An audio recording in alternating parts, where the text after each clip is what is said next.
사도 바울이 지금 제2차 전도 여행 중입니다. 2차 전도 여행을 시작할 때에 사도 바울의 원래 계획은 아시아에서 복음을 전하는 것이었습니다. 그런데 성령님께서 그 아시아에서 복음 전하는 것을 막으셨기 때문에 드로아에 가서 기도를 하였습니다. 그리고 그 드로아 항구에서 기도하는 중에 성령님께서 마게도냐 환상을 보여주시죠. 그 마게도냐 사람 하나가 건너와서 우리를 도와주십시오 라고 하는 그런 환상을 보게 됐습니다. 그래서 그것이 성령님의 음성인 줄로 믿고 마게도냐로 건너갔습니다. 그래서 제일 처음 갔던 것이 빌립보였고, 그리고 그 다음에 데살로니가와 베레아에 가서 복음을 전했습니다. 가는 곳마다 많은 사람들이 예수님을 믿었고 또 교회도 세워졌는데 핍박과 반대하는 사람들도 있었습니다.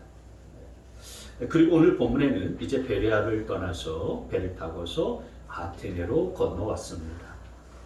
아테네는 지금 그리스의 수도인 그런 도시죠. 그리스 문화의 중심지고 또 인류 역사상 매우 유명한 철학자들을 배출한 곳입니다. 이때 당시에 활동했었던 그리스의 철학자들은 우리가 잘 알고 있는 철학자들이에요. 플라톤이나 그리고 너 자신을 알라, 소크라테스라는 철학자가 얘기했는데 바로 이 아테네 출신의 철학자입니다. 그리고 아리스토텔레스도 유명한 명언을 많이 그렇게 만들어냈었죠. 시작이 반이다. 인내는 쓰지만 열매는 달다. 이게 다 누가 이런 말을 지어냈나? 아리스토텔레스라고 하는 이 아테네에서 살았었던 이 철학자가 지어낸 말입니다. 수학에 피타고라스 정리가 있는데 그 피타고라스라고 하는 사람도 수학자이자 철학자예요. 아테네 출신의 사람입니다. 수많은 철학자들이 이 아테네에서 태어났고 자랐고 이 아테네에서 활동을 했습니다. 뿐만 아니라 이 철학자들도 많이 있었을 뿐만 아니라 아주 유명한 그런 예술과 미술과 그리고 음악가들이 이 아테네에서 나왔습니다. 그리고 우리가 잘 아는 올림픽의 꽃이라고 할 수 있는 마라톤도 이 아테네에서부터 시작이 되었습니다. 그래서 이 아테네는 철학뿐만 아니라 문화적으로, 예술적으로 여러 가지 방면에서 당시 세계 최정상의 자리를 차지하고 있었던 도시가 바로 이 아테네였습니다. 오늘 본문 16절 말씀에 보시면은 바울은 아테네에서 그들을 기다리고 있는 동안에 온 도시가 우상으로 가득 차 있는 것을 보고 격분하였다. 지금 사도 바울의 베레아에서 아테네로 온 다음에 다른 일행들을 아테네에서 지금 기다리고 있는 동안에 사도 바울이 아테네를 한번 둘러보았습니다. 이 도시를 쭉 둘러보면서 아주 기막힌 광경을 하나 봤는데 그게 뭐냐면은 이 도시 안에 우상이 가득하다는 것을 봤어요. 그러니까 아테네는 철학과 문화와 예술 이런 모든 방면들이 다 발달되어 있었지만 그러나 그에 못지않게 엄청난 우상과 미신이 뿌리내린 도시였던 것입니다. 이 당시 아테네 사람들이 섬기는 우상의 수가 무려 3만 개였다라고 그렇게 기록에 남을 정도로요. 엄청난 우상을 섬기고 있는 우상의 도시였던 거예요. 그래서 여러분 우리가 이걸 잊지 말아야 됩니다. 문명이 발달하고 또 교육과 문화가 발달하면 사람들이 우상을 섬기지 않고 미신을 섬기지 않을까요? 그렇지 않다라는 것입니다. 공부를 많이 한 사람들은 우상을 섬기지 않고 미신을 섬기지 않겠습니까? 그렇지 않습니다. 공부 많이 한 사람들이 우상을 섬기지 않는 것 같지만 실상은 우상을 많이 섬기고 있습니다. 여러분 우리나라 대학가 주변에 무당, 점집들이 어디 많이 있는지 아십니까? 다 대학가 주변입니다. 대학가 주변. 서울에 홍대, 이대 이 대학가 주변을 가보면 말이죠. 젊은이들이 많이 모이는 그곳에 사주 카페 타로, 점카페, 신점을 보는 카페들이 즐비하고요. 성업 중입니다. 거기 누가 점으로 가겠습니까? 젊은 대학생들이 갑니다. 그러니까 주로 그 점집들의 사주 카페들의 주로 단골 고객들이 누구냐면 대학생들이고 교수들입니다. 그 공부를 많이 하겠다고 해서 지성인이라고 해서 우상을 섬기지 않고 점치는 것을 아예 들여다보지도 않느냐? 그렇지 않다는 것입니다. 뿐만 아니라 돈이 많이 있고 잘 사는 사람들은 우상을 섬기지 않을까요? 그것도 그렇지 않습니다. 지난주에 제가 한 신문 기사를 보니까 제목이 2025년에도 무속신앙? 상류일수록 의존 더해. 이런 제목의 기사가 나온 것을 봤습니다. 그 기사를 보니까 요즘 같은 인공지능의 시대, AI 시대인데도 불구하고 누가 요즘 같은 시대에 점을 보고 굿을 치나? 점을 치고 굿을 보나? 여러분 우리가 그렇게 생각을 하지만은 그런 어떤 상류층 가정에서는 굿을 하는데 경륜으로 세남굿이라고 하는 굿을 한답니다. 한 예를 들어놨어요. 세남굿이라고 하는 것은 뭐냐면 죽은 사람의 넋이 극락가도록 그렇게 하는 굿이랍니다. 그걸 경련을 한다는 거예요. 근데 그 세남굿을 하는데 뭐 제사상을 차려야 되잖아요. 과일하고 음식을 차리고 그리고 무당만 오는 것이 아니라 악사도 같이 온답니다. 그래서 비용이 얼마가 드냐면은 적어도 2천만 원에서부터 1억 수억 원까지 그렇게 비용이 든다는 거예요. 어마어마한 그런 비용이 드는데도 불구하고 굿을 하는 사람들이 있다는 거예요. 돈 많은 사람들이 그렇게 한다는 것입니다. 우리나라의 최첨단 반도체 기업으로 유명한 대기업에서는 사업을 이전한다든지 대기업이니까 여러 그 계열사가 많이 있지 않겠어요? 그런 계열사 사업을 이전한다든지 아니면은 새로운 공장 부지를 선정할 때는 꼭 고사를 지낸다든지 또는 무당을 부른다는 거예요. 요즘 같은 인공지능 시대, 최첨단 과학기술의 시대에 누가 그런 기술을 하나? 누가 그렇게 점을 치나? 그렇지만 그렇지 않다는 거예요. 여전히 무당에게 기대는 이런 우상 풍습이 남아있다는 것입니다. 그러니까 여러분 우상 숭배라고 하는 것은 지식하고도 상관이 없고 교육하고도 상관이 없고 문화하고도 상관이 없고 아무리 최첨단 과학기술의 시대라고 할지라도 그 시대적인 상황과는 아무런 상관이 없는 거예요. 여전히 사람들은 무당을 찾고 우상을 섬기고 있는 겁니다. 사도 바울이 이 아테네에 와서 이 아테네가 철학이 발달되어 있고 문화와 또 예술과 교육이 발달된 그런 도시였었던 것들을 알았지만은 그러나 그 도시에 그에 못지않게 우상도 가득 차 있는 것을 보고서 놀랐어요. 그 우상을 바라보면서 오늘 16절 끝부분에 뭐라고 했습니까? 우상이 가득 차 있는 것을 보고서 사도 바울이 격분했다라고 했습니다. 마음에 거룩한 분노가 일어났다 이거예요. 영적인 그런 분노가 있었다라는 것입니다. 여러분 성령의 사람은 이런 거룩한 분노가 있어야 되는 줄 믿으시기를 바랍니다. 우상을 바라보면서 이런 거룩한 분노가 없으면은 성령의 사람이라고 말할 수가 없어요. 모세를 가만히 보세요. 여러분 모세가 이스라엘 백성들이 이끌고서 출애굽을 한 다음에 홍해를 건너고 광야를 지나서 이제 시내산에 이르렀을 때에 하나님의 십계명을 받기 위해서 호렙산 꼭대기에 올라가지 않습니까? 거기에서 하나님의 계명을 받는 동안에 산 아래에서는 이스라엘 백성들이 뭐 했습니까? 금송아지를 만들어 놓고서 이 금송아지가 우리를 애굽에서 인도하는 신이다. 그 앞에서 절하고 그 앞에서 춤을 추지 않았습니까? 그래서 모세가 산에서 십계명을 받고 내려오다가 그 광경을 보니까 참을 수가 없었던 거에 거룩한 분노와 영적인 분노가 생겼던 것입니다. 그래서 십계명이 새겨진 돌판을 던져버리면서 그 금송아지를 박살내지 않았습니까? 그게 모세의 거룩한 분노였던 거예요.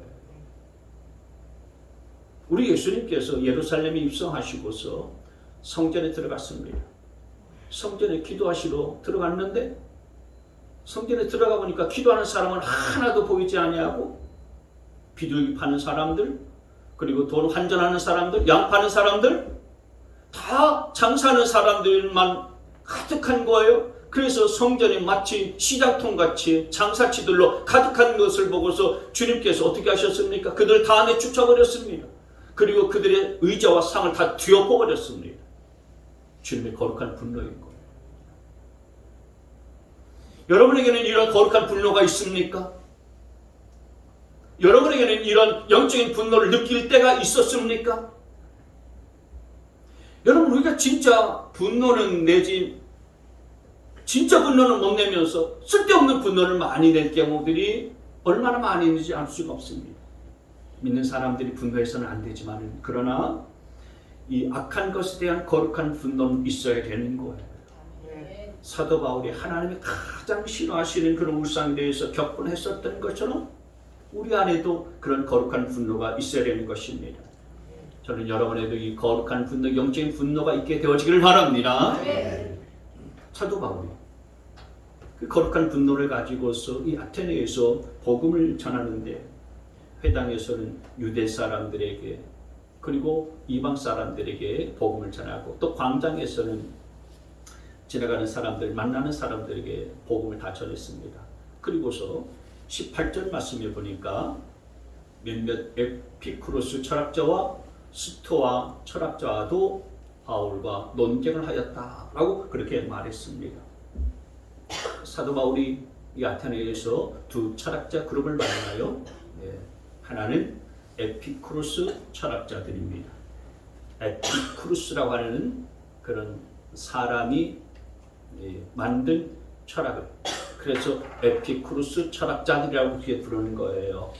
이 사람들은, 이 에피쿠로스 철학자들은 쾌락을 최고의 선으로 여깁니다. 그래서 인생이 어디에서 왔는지 모른다, 그리고 어디로 가는지 모른다, 내세를 부인하는 철학자들이에요. 내세는 없다라고 이렇게 주장하는 거예요. 내세도 없고, 그러니 우리가 그냥 인생을 즐기는 것이 최고다. 그래서 이 에피쿠로스 철학자들은요, 짧은 인생 쾌락을 누리면서 살자, 쾌락주의자들입니다. 그래서 이 에피쿠로스 철학자들의 그런 영향을 많이 받아서 수많은 아테네 사람들이 향락과 쾌락에 빠졌어요. 그리고 또 하나 스토아 철학자들도 있었습니다. 이 스토아 철학자들은 에피쿠로스 철학자들과 정반대예요. 에피쿠로스 철학자들은 쾌락주의자들이지만 이들은 금욕주의자들이었어요. 그리고 범신론을 믿었습니다. 범신론이라고 하는 것은 자연의 모든 것이 다 신이다. 그래서 우리가 인간의 행복을 어디서 찾아야 되느냐? 이 자연의 법칙을 잘 밝혀내야 우리 인생이 행복해질 수가 있다. 이렇게 주장하던 사람들이었어요. 그래서 이 스토아 철학자들을 따르는 사람들은 금욕을 하면서 지냈었고, 그리고 이들도 에피쿠로스 철학자들처럼 죽음 이후에는 아무도 모른다, 이렇게 주장하면서 살았었던 자들이었습니다. 그래서 이 에피쿠로스 철학자와 또 스토아 철학자들, 이들에게 있어서 공통점이 하나 있는데, 그게 뭐냐면 그건 인간이 어디서 와서 무엇을 하고 어디로 가는지 모른다는 것이 공통점이었습니다. 이건 이 당시의 철학자들뿐만 아니라 지금까지도 철학자들이, 철학의 물음은 인간이 어디서 왔고 무엇을 하고 어디로 가느냐 끊임없이 묻습니다. 그러나 답은 찾지 못해요. 수천 년 동안 철학의 질문은 뭐냐면, 사람은 어디서 왔는가? 그래서 무엇을 하는 존재인가? 그리고 어디로 가는 인생인가? 이것을 계속해서 질문을 해왔어요. 그러나 아직까지도 답을 찾지 못하고 있어요. 여러분, 사람은 내가 어디서 와서 내가 무엇을 하고 어디로 가는지 스스로 답을 찾을 수가 없는 존재인 것입니다. 알 수가 없어요. 오직 성경만이 인생이 내가 왜 사는지, 어디서 왔는지, 무엇을 해야 하는지, 어디로 가는지 말씀하고 대답해 주는 줄 믿으시기를 바랍니다. 그래서 여러분, 우리 인생에 있어서 가장 중요한 지식은 무슨 지식이냐면은 하나님을 아는 지식이에요. 하나님을 알 때에 인생이 누군지 무엇인지 어디로 가는지를 알 수가 있기 때문에 그렇습니다. 저와 여러분은 하나님을 아는 지식이 더 늘어갈 수 있게 되어지기를 축복합니다. 사도 바울이 그래서 이 철학자들 앞에서 복음을 전합니다. 근데 이 철학자들이 사도 바울이 전하는 이야기에 관심이 많았어요. 왜냐하면 사도 바울이 전하는 이 이야기가 자기들에게는 아주 생소하게 들렸기 때문에 그렇습니다. 가만히 들어보니 좀 이단 같기도 하고, 그리고 외국 신들을 선전하는 것 같기도 한데 자기들이 이제껏 들어보지 못했고 생각하지 못했던 이야기들 막 하는 거예요. 그래서 이 철학자들이 사도 바울이 전하는 이 복음에 대해서 호기심을 가졌던 거예요. 그리고 또 어떤 철학자들은 사도 바울이 이 복음을 증거하게 되어질 때에 사도 바울을 향해서 야, 말쟁이다, 수다쟁이구나. 오늘 지금 중간에 그랬잖아요. 몇몇 사람은 이 말쟁이가 도대체 무슨 소리를 하려는 것인가? 좀 비꼬는 투로 이야기를 하는 거죠. 말쟁이다 라고 하는 것.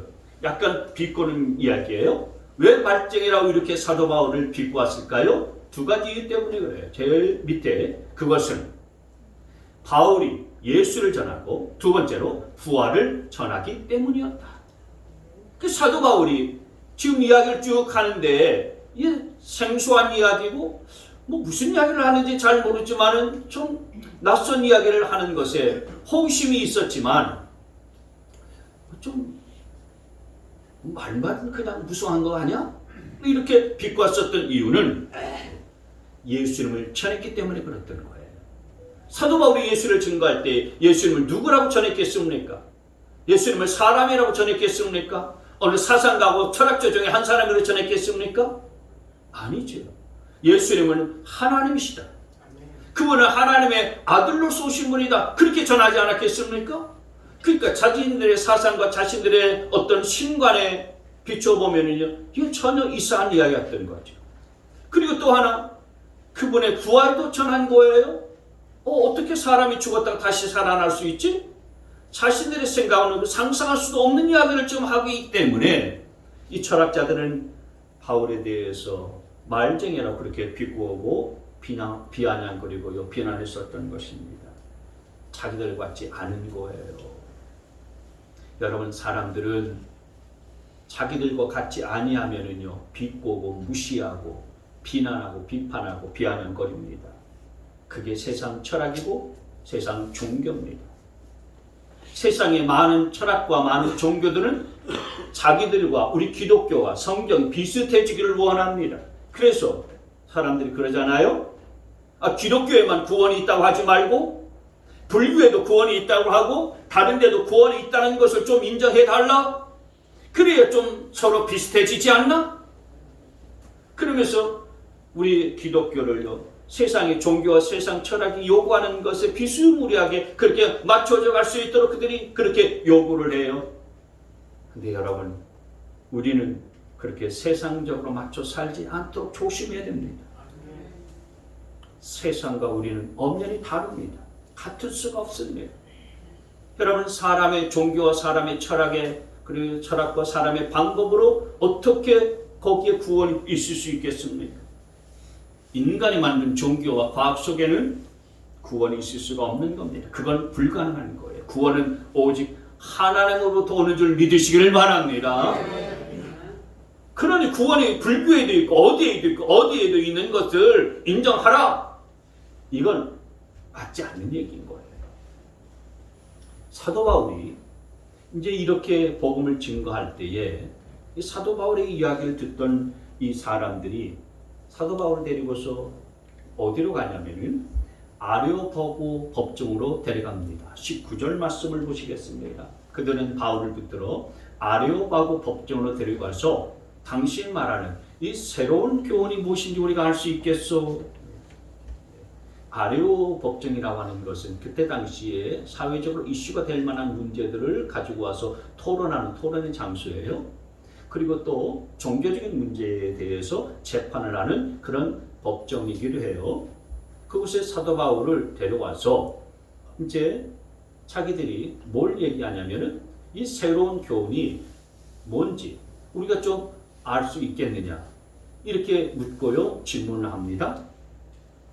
자기들이 한 번도 들어보지 못했던 이야기를 사도 바울이 하고 있기 때문에 아테네 사람들은요 새로운 것에 대한 관심이 많아요. 새로운 철학, 새로운 사상에 대해서 관심이 많이 있었어요. 여러분, 근데 새로운 것에 대해서 관심이 많이 있다는 얘기는 마음이 허하다는 증거입니다. 마음이 공허하기 때문에 자꾸 새로운 걸 찾고요. 또 새로운 것들을 아주 그냥 물색하는 것입니다. 그래서 마음이 허하니까 아무리 들어도 새로운 것을 듣고 새로운 것을 또 들어도 자신들의 공허한 마음이 채워지지 않아요. 그래서 끝없이 새로운 것을 찾는 겁니다. 마음이 허하니까 그런 거죠. 마음이 꽉 차 있으면요 굳이 새로운 거 찾지 않습니다. 근데 마음이 허하니까요 이것 가지고서도 만족이 안 되고 저래도 만족이 안 되어지니까요 끊임없이 새로운 교훈, 새로운 사상, 새로운 철학이 뭐가 있어? 그러면서 찾는 거예요. 그때 이 아레오바고 법정에서 사도 바울이 적극적으로 복음을 증거했어요. 22절 말씀, 바울이 아레오바고 법정 가운데 서서 이렇게 말하겠다. 아테네 시민 여러분, 내가 보기에 여러분은 모든 면에서 종교심이 많습니다. 23절, 내가 다니면서 여러분이 예배하는 대상들을 살펴보는 가운데에 심지어 알지 못하는 신에게라고 새긴 제단도 보았습니다. 그러므로 나는 여러분이 알지 못하고 예배하는 대상을 여러분에게 알려드리겠습니다.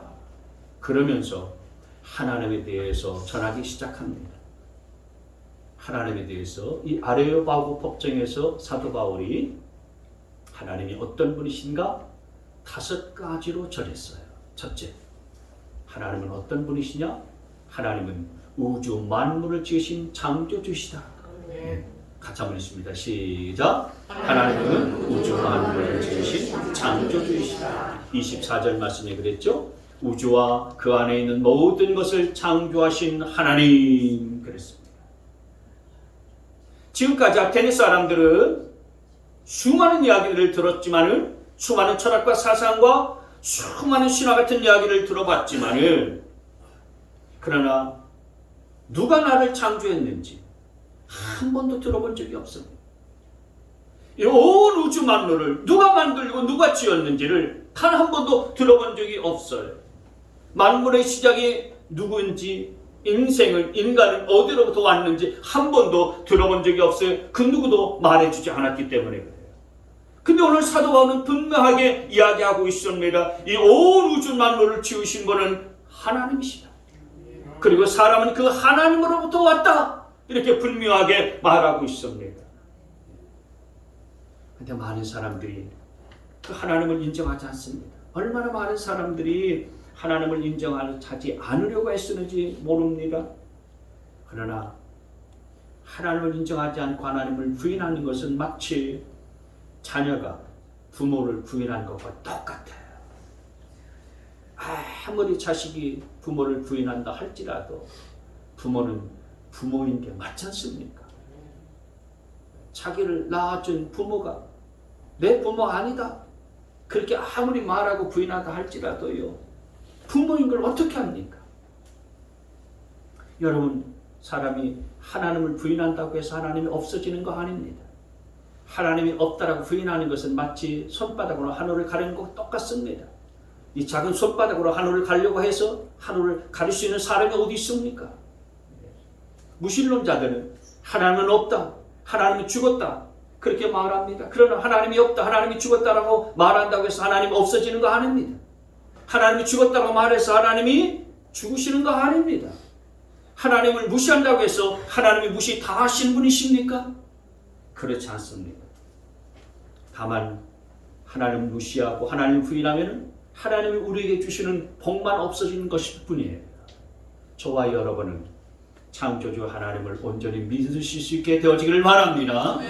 두 번째로 하나님은 어떤 분이시냐? 사도 바울은 이렇게 전했습니다. 하나님은 하늘과 땅의 주님이시다. 시작. 하나님은 하늘과 땅의 주님이시다. 24절 말씀에 그랬죠. 하늘과 땅의 주님이시므로 하나님께서 하늘과 땅의 주님이시라고 하는 이 말씀은 하나님은 창조주실 뿐만 아니라 하늘과 땅의 모든 것들을 다스리시고 주관하시고 지배하시고 통치하시는 분이시다라고 하는 거예요. 여러분, 하나님이 우리의 모든 만물들을 다 다스리시고 통치하시고 다스리시는 분이신 것을 믿으시기를 바랍니다.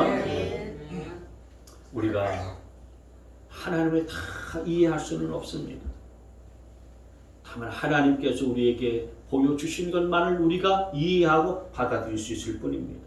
예를 들어서 개가 아무리 지능이 뛰어나고 아무리 영리한 개라고 할지라도 개는 주인을 개의 수준, 개의 지능 수준 정도로만 주인을 이해하고 알고 있을 뿐입니다. 그 이상은 모릅니다. 마찬가지입니다. 우리가 우리 수준으로는 하나님의 존재를 증명할 수 없고 하나님을 다 알 수는 없지만, 그러나 성경은 말씀하시기를 하나님은 우리의 창조주실 뿐만 아니라 천하 만물의 모든 것을 다스리시고 통치하시고 지배하시는 주님이시다. 그렇게 말씀하니 여러분 그 말씀 그대로 받아들이시고 믿으실 수 있게 되어지기를 바랍니다. 하나님은 우리를 만드시고 구경만 하시고 방관하시는 분이 아니시다는 거예요.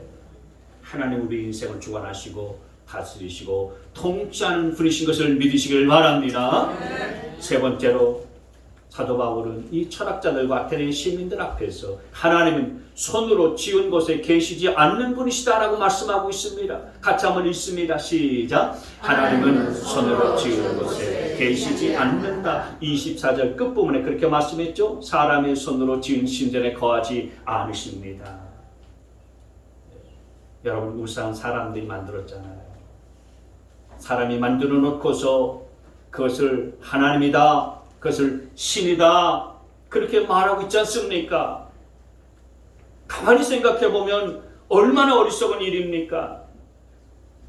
근데 그 어리석은 일들을 우리 주변에 보면 많은 사람들이 그렇게 행하고 있습니다.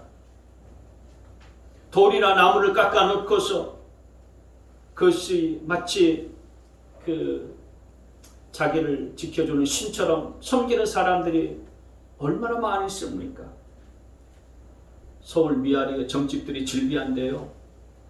역술촌이라고 불려지는 그 미아리에 가면 미아리에 엊그제 그 기사 중에 역술인이라고 하는 사람이 부적을 써달라고 하는 사람들 심리를 그렇게 이야기를 했더라고요.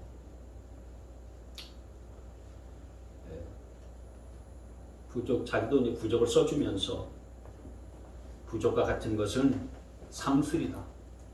점쟁이가 그런 얘기를 했어요.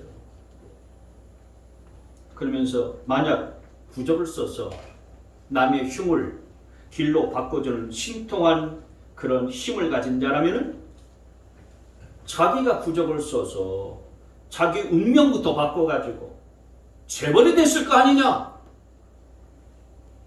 그 미아리 역술촌에 있는 역술인 무당이 그런 얘기를 했어요. 그러니까 참 사람들이 자기 손으로 만들어 놓고서 이것이 나를 지켜주고 나를 보호해 줄 것이다, 이것이 내게 행운을 가져다 주고 내게 복을 가져다 줄 것이라고 믿는 것이 얼마나 어리석은 것이냐라고 하는 것입니다. 오늘 사도 바울은 하나님은 인생이 아니시기 때문에 절대로 사람이 손으로 지은 어떤 신전에 거하는 분이 아니다라고 분명하게 말하고 있어요. 그렇기 때문에 여러분, 우리가 혹시 교회에 올 때 착각하지 말아야 되는 것은 하나님은 여기에만 계시고 하나님은 저기에는 안 계시고 그런 분이 아니라고 하는 것입니다. 하나님은 교회에만 계시고 여러분의 가정에는 하나님이 안 계신 분이십니까? 아닙니다. 하나님은 교회에도 계시고 여러분의 집에도 계신 분이신 줄 믿으시길 바랍니다. 여러분, 교회도 거룩하지만 여러분의 집도 거룩한 곳이에요. 왜냐하면 하나님의 자녀들이 거하는 곳이기 때문에 그렇습니다. 하나님은 사람이 만들어 놓은 어떤 건물에서 에헴 하고 계시는 분이 아니라고 지금 사도 바울은 명확하게 전하고 있는 거예요. 네 번째로 하나님은 어떤 분이신가? 하나님은 무엇이 부족해서 사람의 손으로 섬김을 받는 분이 아니라는 것입니다. 25절 말씀해 보시면 무슨 부족한 것이라도 있어서 사람의 손으로 섬김을 받으시는 것이 아니신 분이시다. 그렇기 때문에 여러분, 이건 하나님께서는 사람이 드리는 무슨 헌금이나 재물을 받아서 드시고 먹고 사시는 분이 아니시라는 거예요. 하나님이 뭔가 부족해서 사람으로부터 헌금이나 받아가지고 그것 가지고서 먹고 사시나? 어떤 분들은 그렇게 생각하지만 그렇지 않다는 것입니다. 물론 세상 사람들이 믿는 신들을, 우상들은 다 그래요. 사람들이 그래서 제사상 차려놓을 때도 정성을 들여가지고 막 온갖 재물을 들여가지고서 정성스럽게 차리지 않습니까? 왜요? 자기들이 섬기는 신들이, 조상 신들이 혼백이 와서 그 제사상에 있는 것들을 먹고 간다고 그렇게 생각하고 믿기 때문에 그런 거 아닙니까? 여러분, 교회 와서 예배를 드리는 분들 다 그렇진 않지만 어떤 분들은 간혹 그런 분들도 있습니다. 이렇게 우상 숭배하는 것들을 닮아서 교회 와서 예배 드리는 것도 그렇게 하시는 분들이 종종 있습니다. 하나님께 예배 드리는 것이 내가 마치 와서 그냥 하나님 앞에 동냥하듯이 헌금하고 적선하듯이 하나님 앞에 헌금하고 예배 드리는 그런 분들이 우리에게는 없습니다만은 그런 분들이 종종 있어요. 자기가 나서서 하나님을 도우려고 한 그런 분들이 있습니다. 얼마나 교만하고 오만한 모습인지 알 수가 없습니다. 여러분, 어떻게 사람이 하나님을 돕고 또 하나님을 향해서 내가 뭐 이렇게 해드리겠습니다, 저렇게 해드리겠습니다. 어떻게 그럴 수 있겠습니까? 교회 다니는 것이 하나님을 도와주는 일같이 그렇게 생각하는 분들이 있는 거예요. 그거 하나님 도와주는 거 아닙니다. 생각에 교만한 생각이 있는 거예요. 헌금하는 것이 하나님을 도와주는 것입니까? 그렇지 않은 거예요. 절대 그렇지 않습니다. 하나님은 뭐가 부족해서 사람의 손으로 섬김을 받는 것, 섬김을 받는 그런 분이 아니신 것을 기억하시기를 바랍니다. 다섯 번째, 마지막으로 하나님은 어떤 분이신가? 하나님은 생명과 호흡과 모든 것을 주관하신 분이시다. 25절 말씀에 그랬죠. 25절 말씀에 보시면은 하나님은 모든 사람에게 생명과 호흡과 모든 것을 주시는 분이시다. 필요한 모든 것을 우리를 위해서 채워주시고 공급해 주는 분이시다 라고 말씀을 하고 있어요. 여러분은 어떻습니까? 평소에 하나님을 이렇게 생각하고 믿었습니까? 하나님은 정말 살아계시고 우주를 창조하시고 지금도 다스리시고 통치하시고 지배하고 계신 분이라는 사실들을 여러분 믿고 계셨습니까? 아멘. 하나님은 우주 만물을 창조하신 분이시다. 지금 사도 바울이 5가지로 하나님은 어떤 분이시니까 전했잖아요. 첫째로 우주 만물을 창조하신 분이시다. 그분은 하늘과 땅의 주님으로서 온 우주 만물의 모든 것들을 다스리시고 통치하시고 지배하시는 분이시다. 그리고 그분은 사람이 지은 곳에 계신 분이 아니시다.